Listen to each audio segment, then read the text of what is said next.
Good day to all my friends, subscribers, and viewers. Welcome to our channel. This is Mr. Ninyo Humawas Katursa, your licensed real estate broker with PRC license 0015450. Now we are here at Trinidad, Bohol. We have 8.8 hectares farm lot for sale at 6.5 million pesos net, meaning limpyo. So, barato kayo. Very, very affordable. So, it is located in Barangay La Union, Trinidad, Bohol. So, nindot kay ni siya nga property, guys. This is a rolling terrain. There is rice field. There are rice field, no? And there is also unfinished house. Kini nga balay, guys. Anang walang gyud ni siya mahuman kay umikan sa mga sitwasyon. Later na lang nako, no? Actually, natin mga previous kuan ako lagi marag yung vlogging kung pang-delete para later na gyud ta, no, kung interested ta tagaan ta mo sa full details, no, full details. So karon full manggihapon ni pero okay ra gyud kayo ang positioning sa property. Din titulado gyud ni siya, guys. It's a titled property, titulado. Then the good thing here, no, kay it's an interior lot, mga from the barangay road approximately na as mga 50 meters away from the barangay road. Dool raman sad, no. Then the barangay road nanay mga plano nga gamon siyang provincial road, dako siya mahimo siyang concrete road. So manay mga latest development, no, nga atong naduggan. So gisukod na siya side by side, pero the road right of way on this property was already settled, no, at amo nang gi kuan once there is a buyer na okay na siya, nagsabot na mi basta 6.5 million pesos net, limpyo na, meaning all expenses to transfer from seller to the buyer is on the buyer side. Actually, ang silingan, the adjacent, is also for sale, but I know it's very expensive. Mahal. So, mana, guys. Kaya nato'y silingan nakapalit dito tag 150 pesos per square meter man. Sa ka hektarya 1.5 man, sir. Pila man din na 150 pesos per square meter. So, this one has already a deep well. Kini nga deep well, guys, imo na lang ning i-improve. Limpyuhan, butangan ni mo water pump. So mao ni ang kuan, guys, no, kaning they say the unfinished house, no. So mao ni siya, guys, nindot kay ni gyud, honestly lang, no. Nya ang ato ani is to kuan na lang, improve na lang yun. Gamay na lang kay kulang. Nya actually the owner has kuan kanang told us nga sa balay pa lang daan ni gasto na sila mga 3.5 million. So dako na gid kayo niya plus yuta pa, imagine, no. Okay ra ba ya gyud para nako kung arita sa other side, no, kay duha may agianan na ni, there are two ways, no, duha ka agianan. Pwede ka mo ari sa Picas Highway which is around 2 kilometers, 2.5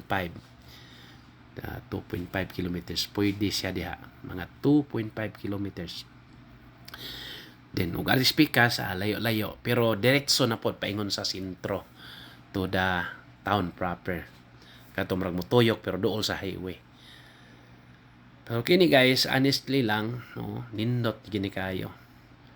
Wa tay lay makakompara ni, berting baratuha, gini nga property. Super barato gini siya. Then, this is a northern part of Bohol province, no. Trinidad is approximately 2 to 3 hours drive from Tagbilaran City. Doon na tayo mga kuan, nananaw dire. Wala mo dayon, wala mo dayon palit, kay wala gilayuan. So, don't expect nga kining Trinidad, tanaw alas Google ninyo daan kay magunahon na bitaw tag kanang we're thinking bitaw kay Bohol, dako man sa ning Bohol god, di man giniingon nga lingin. Bohol is like a circle na pormada, pero nindot kayo kay daghan man sa mga beaches, daghang mga tourist destination nya. Bohol is like more preferably mga tourist destination gid siya guys. Wala pa kaayo yung mga gitawag mga poultry, pigiri, na mga backyard. So dili gid kaayo kuan. So meaning kung ari ka sa Bohol mo sitol, kanang maka-expect yo ka nga mingaw-mingaw pa sa mga napoy mga location, depende sa location na pareha ng mga anda, di na mo dagmingaw, daghan panglaw, daghan ang tao diha. Pero ganahan ka mo puyo og like this one no, nga it's like an interior property niya surrounded with green leaves no, mga pananaw nimo diri mga green, gitawag mga green nya. Oxygen man kuno ning mga kuan, kadugang ni si imuhang power nya. Mananom ka diri, unsay buhaton nimo mahimo nimo tanan diri, way makabadlong. Like for example, mananom ka, farming, majority farming yun diri. Pero maghimo sa kag resort, nindot sad kay na may nag-resort diri sa unahan, na ay nag-resort diya sa unaha gamay. So nindot kayo pod no, kay along the river ba yan depende sa estilo na lang nato no.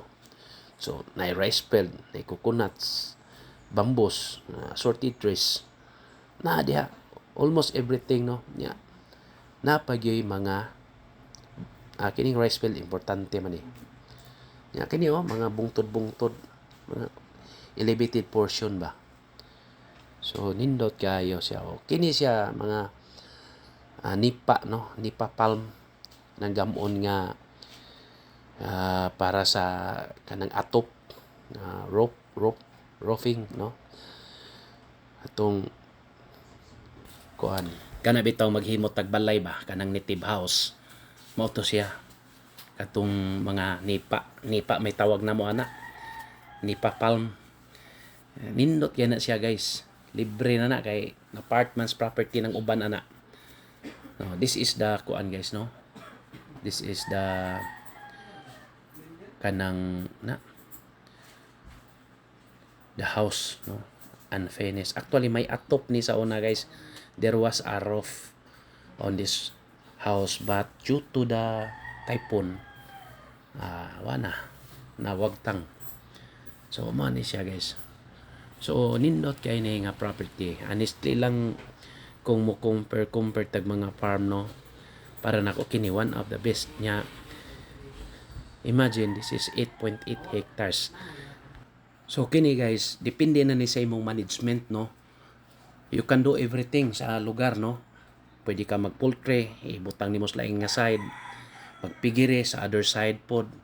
Sa pay gusto nimong buhaton, mag-face pan ka, daplin man ni usapa or river. Pwede ka mag kuan dito kay naay portion dito nga sa basak nga kuan. Pwede gani ka mag king crab kanang kuan business no, kay brackish water man guna siya, kanang sagol ang tubig sa tabang o sa kuan kanang gitawag og sa dagat no. Nindot kaya ni nga lugar, honestly lang no. Kung nalang ko'y ka-afford, ako lang kuan, tamnan ko ni bulanghoy, kamuti.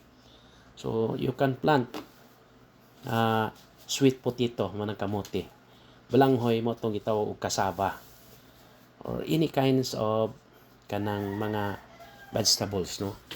Imagine kita manggod kung mo retire na ta, for example like mga age na tag 60s or 70s, ganahan ang tag mag tanom, mag farming. Nakita bitan ako sa Japanese kanang nag-research pug ko ba, kay one of my client po nag-inquire nako isa nga ningon sad siya nga kuan ko no, kanang dunay nakita niya nga ang mga Japanese mo nang tag-as og kinabuhi kay nag-farming, nag-edad og tag 100 nakapin, mga baskog pa kaayo. So kung gusto ka long life, dire ka palitan So aside from that guys, kung uso naman rong mga home for the aged, kini wapo sa ni buhaton nimo ning home for the aged, ari ka buhat ka gamayng hospital dire or home for the aged. So, nindot kayo kay presko gyud ang hangin dire, presko hangin-hangin ba, nindot kay ang kanang gitawag og si tawagan na ambience bay tawag nila na mga kuan.